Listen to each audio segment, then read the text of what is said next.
एलायन्सनि हपरखौ मोनसे बाथ्राखौ जों क्लियारलि बुंनो हागौ अलरेडि जों बिपिएफ पार्टिनिफ्राय बिपिएफ दलनिफ्राय माने बिजेपि गभर्नमेन्टखौ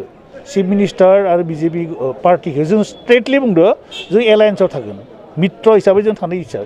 फ्रेन्डलि जों खामानि मावनो इच्छा जों अपोजिसनाव थाया आरो बे बुस्थुखौ चिफ मिनिस्टारा रेसपन्ड खालामदो चिफ मिनिस्टारा मोनसे बुस्थु बुंबाय थादो जे सब पार्टिखौनो सब पलिटिकेल पार्टिखौनो लानानै लोगोआव लानानै आं माने सरकारखौ सालायनो थाखाय इन्टारेस्टेड आरो बे बाथ्रायाव जोङो एनकारेज मोनदों आरो मोननानै जोङो माने बिजेपिदो माने बिजेपि सरकारदो एलायन्सआव थानो थाखाय जों एप्रच खालायदो दा बिसोर बुंबाय थादो जे इमिडियेटलि बिसोरो डिक्लेयार खालायगोन जोंखौ मा पजिसनाव लाखियो बे पजिसनखौ बिथांमोना हिमन्त बिश्व बिथां चिफ मिनिस्टार हिमन्त बिश्व शर्मा बिथाङा बुंदो जे इमिडियेटलि जों डिक्लेयार खालायगोन जे बिपिएफआ जोंनि लोगोआव माबोरै थागोन आरो भबेस कलिता बिथाङा बुंबाय थादो जे इमिडियेटलि गाहाम रिजाल्ट जोङो होगोन गाहाम रिजाल्टआ मा जों मिथिया जोंनिफ्राय जों एप्रच खालायदो फ्रेन्डशिप लाखिया बिसोरनि बाथ्रा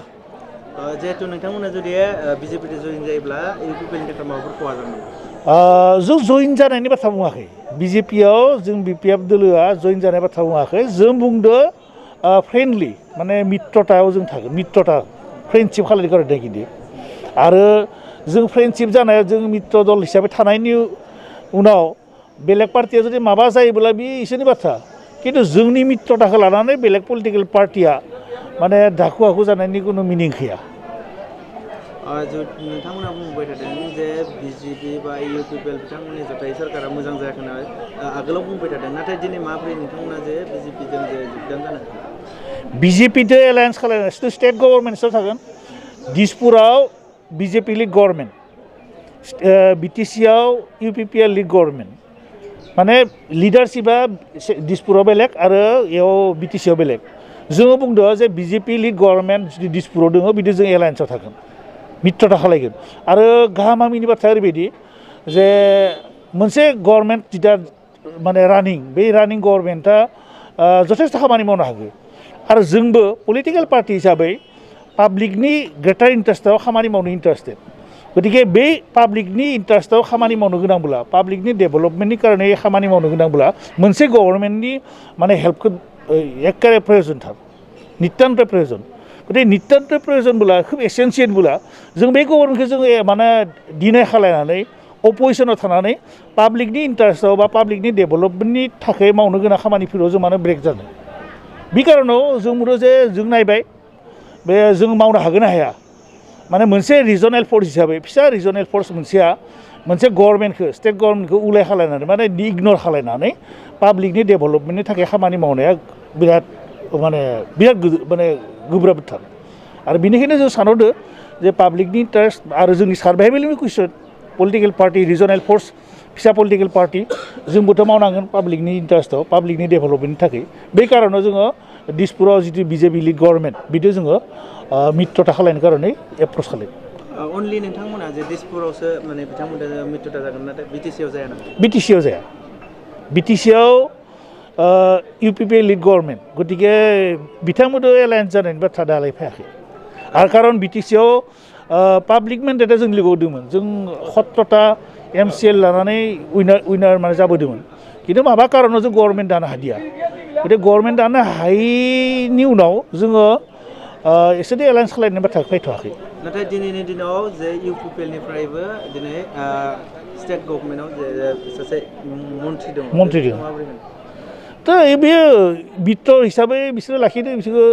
एलायन्स गभर्नमेन्ट हिसाबै एलायन्स पार्टि हिसाबै बिसोरनो मिनिस्टार होदो बियो बेलेग जोंहा बुंलागा बाथ्राखौ नोंथांमोननोबो मिनिस्टार मोनो बेखौ जों दा बुंनो हाया बेखौ स्टेट गभर्नमेन्टआ बुंगोन डक्टर हिमन्त बिश्व शर्मा बिथाङा बुंगोन जोङो थिग बेफोरबायदि निउसआथ' ओंखारबाय थादों रायजोआबो खुब आसाबादि आरो बिसेस करि दायो बिटिसिनि जनसाधारना बे सरकारनि सायाव मथे सन्तुष्ट नङा आरो दिनै बिपिएफखौ बयबो गोसोखांफिनदों गमामायैनो इलेक्सनावथ' बयबो मिथिगौ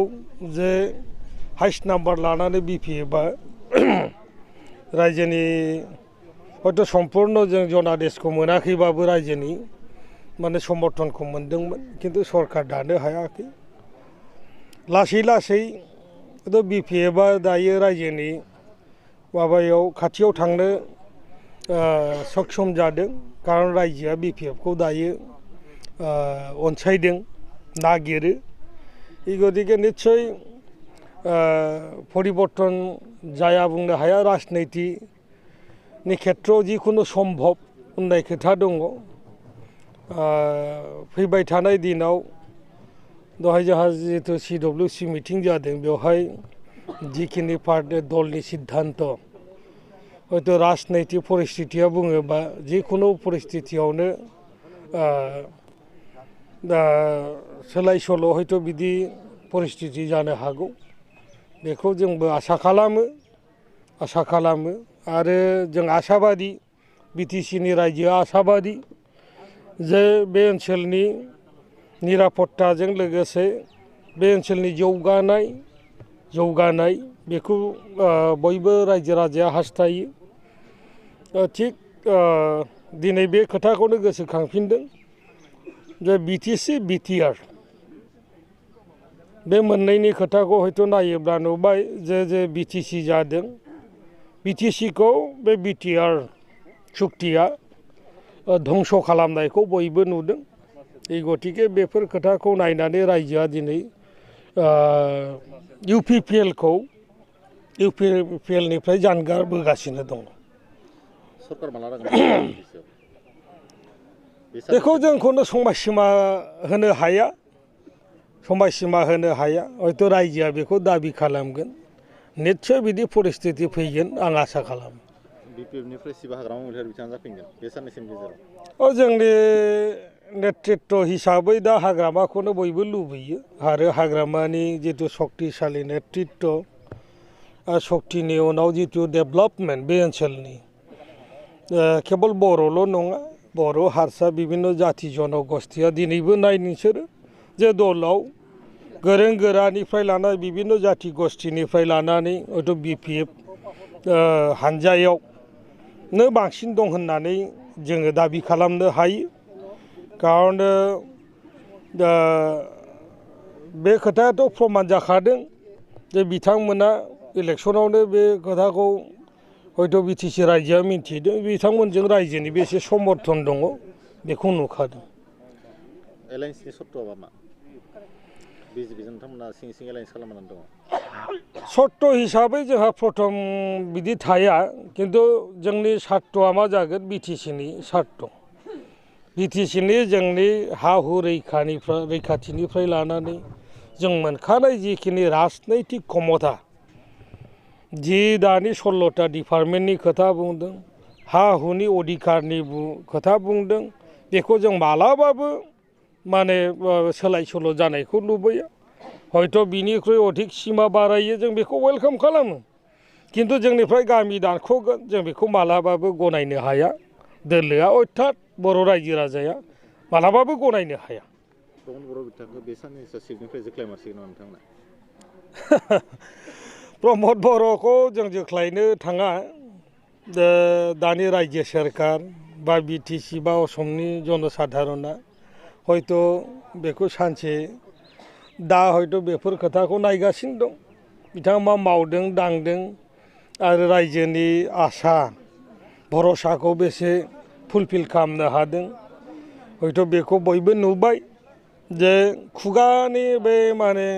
डायलगनि बाहेरै जेबोथ' मोनाखै रायजोआ बहुत माने डेभेलपमेन्ट खालामनायनि खोथा धरिल' भेन्सार स्कुल प्रभिन्सियेलाइज खालामनायनि खोथा भेन्सार कलेजफोरनि दा प्रभिन्सियेलाइज खालामनायनि खोथा आरो बहुत माने सेंग्रा सिख्लाफोरनो साख्रि होनायनि खोथा महिलाफोरनो 75,000 करि सेल्फ हेल्प ग्रुपफोरनो होनायनि खोथा मोनसेबोथ' कार्यकरि जायाखै 1 बोसोर जाबाय 1 बोसोर सरकाराव बिनि खुनु मोनगोननि होनो हागोननि खुनु गेरेन्टि गैया खारन जोङो BTC सालायबोदों MLAबो जाखांबाय BTCनि बाजेट दा बेसे दङ बे फैसाया मानिफ्राय होगोन बेखौ होनोबा बेसे फैसा नांगोन बेफोरनि हयथ' बिथांमोना जेबो गियान गैया बिथांमोना हयथ' भटनि आसायाव बहुत खोथा बुंदों बहुत खोथा बुंदों हयथ' बेखौ दिनै उत्तर होनांगोन बिथांमोना रायजोनो बिटिसि पलिटिक्सनि थाखाय दिनैनि जानाय मुसलपुरनि जा मिटिं बे मोनसे टार्निं पइन्ट जानो हायो नामा नाय जे दा दिनैनि दिनाव बिपिएफआ बिराद सक्तिशाली आरो ओरैनो बिपिएफआ गावनो गाव हारसिंनो सक्तिशालिखा जुदिहे राज्य सरकार अर्थात बिजेपि दोलोआ बिथांमोनखौ रांखान्थिजों बा प्रशासनिक भाबै जुदि मदद होआ अब्ला माने बे इउपिपिएल दोलोआ बिपिएफजों जुजिनो हानाय खुनु पद्धति माने गोहो गैया एलायन्स थायोबाथ' इउपिपिएलखौ रायनो हानाय नंला नोंथांमोना दिनैनिफ्राय जों रायखौबो राया राजनैतिक भाबै हयथ'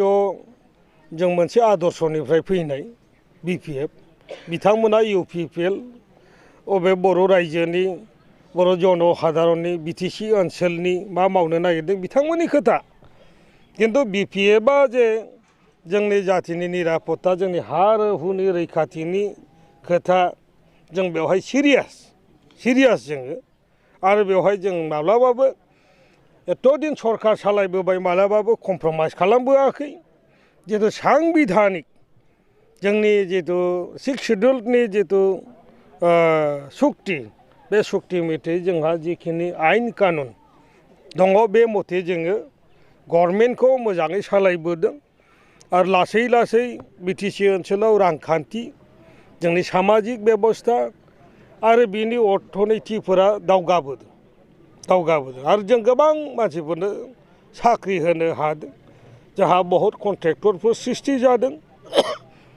माखासे बर' सेंग्रा सिख्लाफ्रा दिनै बेफार बानिज्यआव दावगानो हादों बिटिसिआव अपोजिसन थानाय नंला नामा अपोजिसननि खोथाया बिदि नङा बिपिएफआ रावजोंबो बिलिन जानायनि खोथा गैया बिपिएफैनो थागोन हयथ' बिदि परिस्थिति जायोब्लाबो बिपिएफआ हयथ' गावनि बेनाराव थानानैसो सोरखौबा समर्थन खालामगोन सोरजोंबा हयथ' एलायन्स जानांगौबा जागोन बिपिएफआ गावनि स्टेन्डआव अथुट थागोन